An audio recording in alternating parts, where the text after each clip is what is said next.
feeling okay, with opportunity. But the item in this film caught what I go to work with everyday feeling, recognizing that change is happening and we can embrace change and recognize it and do what we need to do to improve ourselves as well as community, business, our family.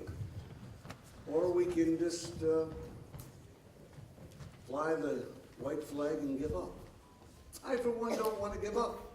I want to recognize what we have in this great country, in this great community, the state of New York, what we have to offer.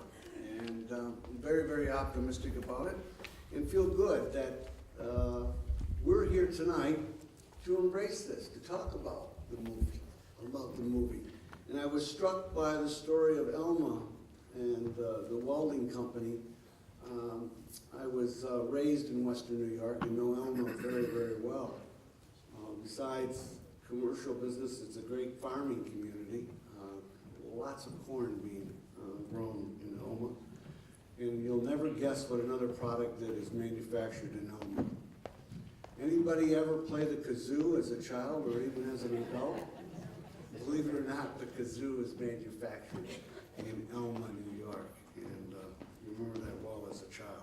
So, what we're going to do now, and I want to recognize, because we're here for to view the movie and to talk about it, but we talk about entrepreneurs, and we talk about feeling for the community, feeling for the state, feeling for manufacturing, feeling about our own selves and how we can improve ourselves.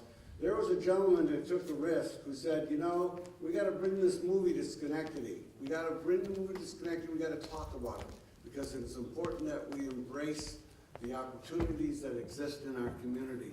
And I just want to really go off script, but thank the gentleman that brought us tonight, made this happen, and I want you to recognize Chad Putnam.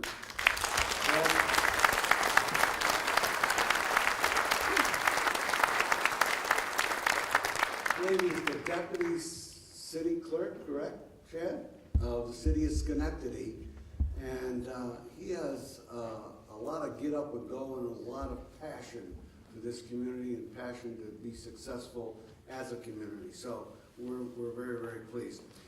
We did introduce our panel prior, and again, in your book is a little more complete piece to this.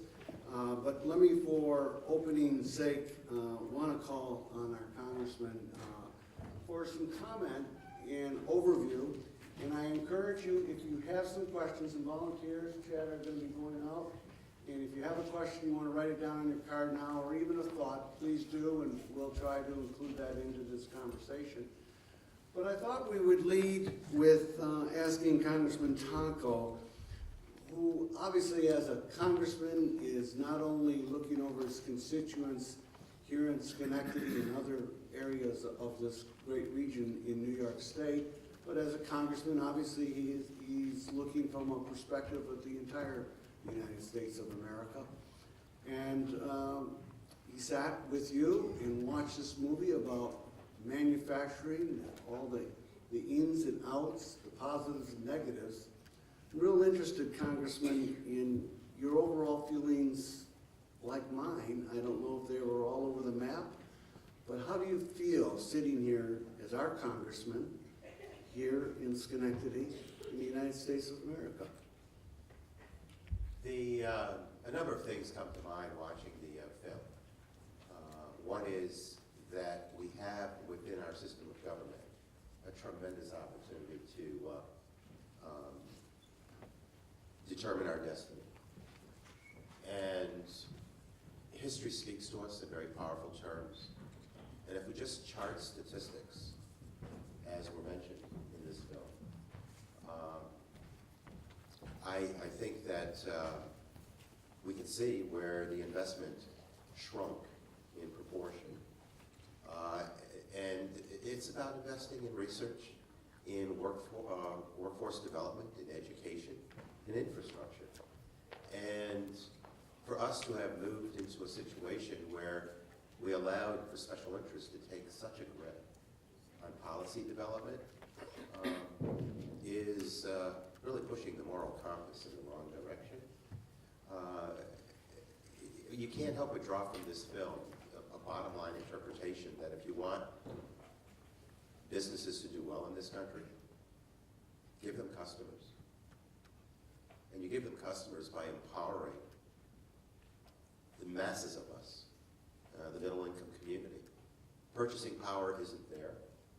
People are finding more and more that they're either flatlined or dipping south, while a relative few are absorbing all the economic growth of this country. And we can't sustain that. You know, it's almost like history from the late 19th century repeating itself, where the robber barons would place the bags of special interests onto the desks of a few, and they would determine policy that enabled that special interest to do well.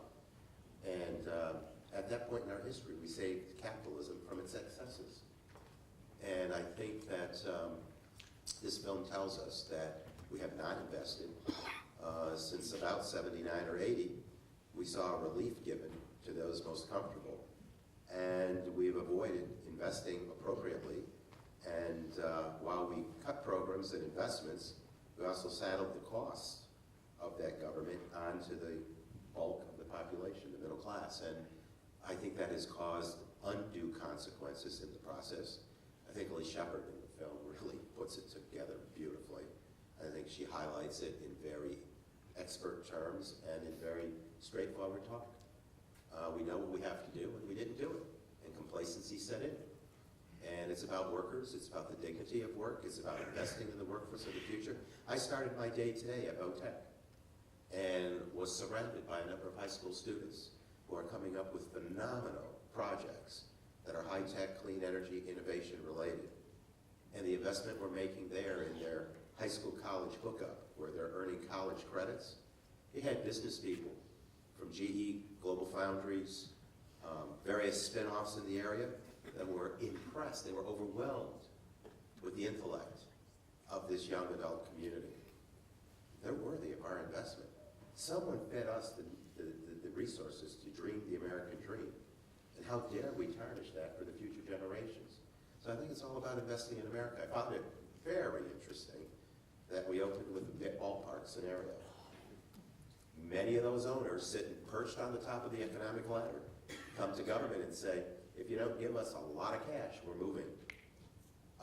We could have invested in Detroit manufacturing facilities, but we chose to invest in powerful interests that have powerful ways to charge you a lot for a hot dog and pay a baseball player $8 million while you struggle to get a teacher $40,000.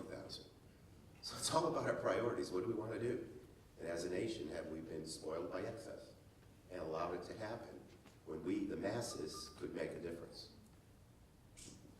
But certainly some of those, not to debate the factors of the wealthy owning excessive things, many of those were self-made too.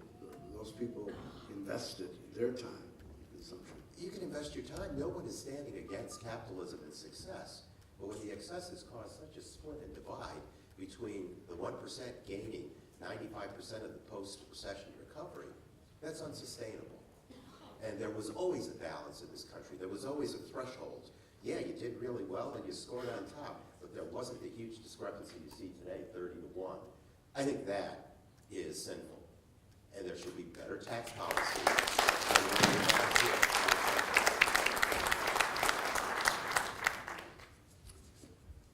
Part of the film, a great deal part of the film, and Congressman just talked about young people and being the entrepreneurs of the future and looking to invest in our young. Next to you sits the gentleman that owns Gather's Gourmet Granola, Alessandro Gervini. And I only can think about where I met Alessandro was a couple years ago at our Green Market on a Sunday morning, where he was presenting his product. And it's incredible what has happened over this last few years, where he, as an entrepreneur, recognized an opportunity, not assured that people would come and purchase. But he was looking to grow his company and invest in his company and made in America, make it work here in Schenectady. Alessandra, your thoughts on what you saw in the movie, and especially related to the entrepreneurs that spoke here, that recognized that opportunity and reinvested their time or skill or talents to be successful? I feel like I'm in a particularly unique industry in the United States. Most of the breakfast foods, and particularly cereal, is made in the United States. So almost all of my competitors are North American. The majority are American, but there are a limited few. So perhaps my situation is a little bit unique. I'm not competing against the foreign competition like the welding company in the movie. It doesn't mean that I don't feel have the same feelings that they do about this type of competition. Mine's just more directed towards Kellogg's and General Mills. I feel like all entrepreneurs, though, no matter what industry they're in, they share the same tendencies towards risk. Entrepreneurs they have to be risk takers. They have to go out on a limb, and they have to convince people to believe in an idea that they can produce something that people will want before they've ever done it. And unless they've got very deep pockets themselves, they need to convince their friends and family to get behind them on the project. And that can be challenging. So these are people that have to be very convincing, as well as have the capacity to make a leap of faith in their own wherewithal to produce what they envision. In my case, that was granola cereal, and in the case of other companies, it's anything from, I've got a close friend that has a company that produces insulation made out of organic materials using mushrooms, which is going to compete worldwide to do everything from styrofoam replacement and shipping to insulating houses to filling surfboards. There's enormous opportunity for American innovators to produce brilliant technologies right here in the United States, as well as all sorts of consumer products. They just need to harness their own intelligence and capacities and convince others that they have what it takes to be successful. Good. Appreciate it.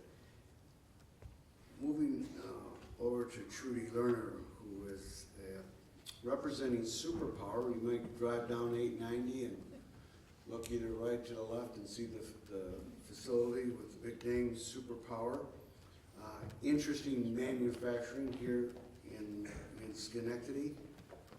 It's owned by a large international company. And Trudy, you were part of that whole resurgence of Superpower into this community and beginning and bringing attention and talking about it and its opportunity that it affords us here in this community, and then taking what it was at that time going to manufacture, but is manufacturing today. Did you get a sense in the movie that we can be the America that we want to be in manufacturing, and not just be the former leader, but continue to be the leader in manufacturing here in the United States? Yeah, that's very interesting. Superpower was formed out of Intermagnetics General Corporation, which is a company that was formed out of GE in 1971. So we have our roots in the United States. Today, we are owned by a Japanese company. And so, as we realized that Intermagnetics was trying to sell the company and looking for a new home, we had some concerns about what was that going to mean for us being foreign owned. The technology that we are based on is making high temperature superconductor wire, very good for energy efficiency, so there are lots of benefits for many different types of technologies, was something that would be good for the world. And as we were looking to expand on that, we were able to build up the technology from the technology that we licensed with the people that we were able to hire first from around the world, bring them into Schenectady. So we have an international base of workers in our company. It really is our hope to keep the technology in the United States. We have built up a market all around the world. We probably sell 2/3 of our products to around the world, 30 different countries and 6 different continents, and we're very proud of that. But we're also very proud of being part of Schenectady, being part of the United States, and that really is our hope to stay there. I think what will enable us to do that is the work that we've done together with academia for workforce development. We've programs with the community college, with Union College, and other colleges around. It's the ingenuity of the American people, the innovation that they're able to bring to bear to these high technologies that I think gives us the edge and enables us to be the leading company in this particular industry around the world. But that's what we have to keep on working on so that we maintain that leadership, because there are many other organizations around the world who are getting into this field now too. They have governments that are supporting their efforts, and those are the things that we have to keep looking at to make sure that we can maintain that lead and enable us to be able to stay in the United States. Thank you, Trudy. I'm so glad you brought up the fact the partnership that you had with the community college, Schenectady County Community, and Union in developing and looking to that future workforce. And it's so critical to not only the company's investment here, but the investment into the workforce to keep our young people here and employment and jobs right here in Schenectady. Congressman, you don't have all the direction coming from Washington tonight. We're joined at the panel with from the National Alliance for American Manufacturing, and he hails from Washington, D.C., and he's the president of the State and Government Affairs for that organization. And Brian Lombardozzi is joined us. And Brian, I'm not sure if you have seen this movie in past, but your general reaction from your seat with the Alliance. I mean, quite honestly, I think this movie is a really good job in telling a story that our organization tries to communicate on a pretty regular basis. Scott Paul, who at the time was our director, was now our president, spoke a lot in this film, as did one of our field organizers, who was Blue Wilson, who is one of the guys you showed here on the Detroit plant. Blue does a lot of our organizing around policy issues in the state of Michigan on manufacturing. And one of the things that we try to communicate on a regular basis is that American manufacturing is alive and well in the United States. It's not what it used to be, but there is hope and possibility for it to keep growing. And what I work on with my team, on my federal counterparts as well, is making sure that our public officials and are basically doing the best they can to make sure that our companies that are creating jobs here in this country actually are making sure that the American companies, the American entrepreneurs have a level playing field to play on. And one of the things that the trade lawyer in the movie brought up that I thought was really important when he was talking about people he used to work for, saying that, as American business, as American manufacturer, I can compete against anybody in the world, any other company in the world. I just can't compete against other governments. And that's one of the things we spend some time trying to look at. And looking at the different access to our market that other countries are having, and the role that their governments are maybe having, the free money that could be financing some of the projects that are competing with infrastructure projects in the United States. As the welding story told you about, the stuff coming from, originally Florida, but then from China, that was really undercutting what he was doing by $3 and really trying to figure out how those economics really worked out. Well, when you really look into those policies, there's a lot of things that happen on an international stage and a national stage that, people manipulate their currency, and certain countries value their currency lower to make sure that their goods are really cheap for other people to buy, and other people's goods in their country are really expensive for their community to purchase. So we're always looking for solutions and working with public officials to kind of address the currency manipulation, have the United States actually look at that. And I will say that the Congressman has been a supporter of that, so thank you for that. And we also do a lot of work to make sure that when U.S. taxpayer dollars are being spent on infrastructure projects in this country, that they're really going to put people to work in this country, that they're looking to buy iron, steel, and manufactured goods here in the United States when they're building bridges, and when they're putting up highways, and they're putting up public buildings. And without the sort of support to kind of create that marketplace, manufacturing wouldn't be where it is today. The United States government has always made sure that in its transportation projects that it's been buying iron, steel, and manufactured goods here in the United States. And that goes for transportation in rail cars and buses. There's a lot of that happens here in New York State. And without that choice by the U.S. government, I'm not sure we would still have the footprint in this country of a steel industry, of the different rail car manufacturers that exist. So we work on a daily basis to make sure that, for all of the entrepreneurs in this country and for all of the people who work for them and the other large companies that are manufacturing, that our public officials are making the right decisions. And some of that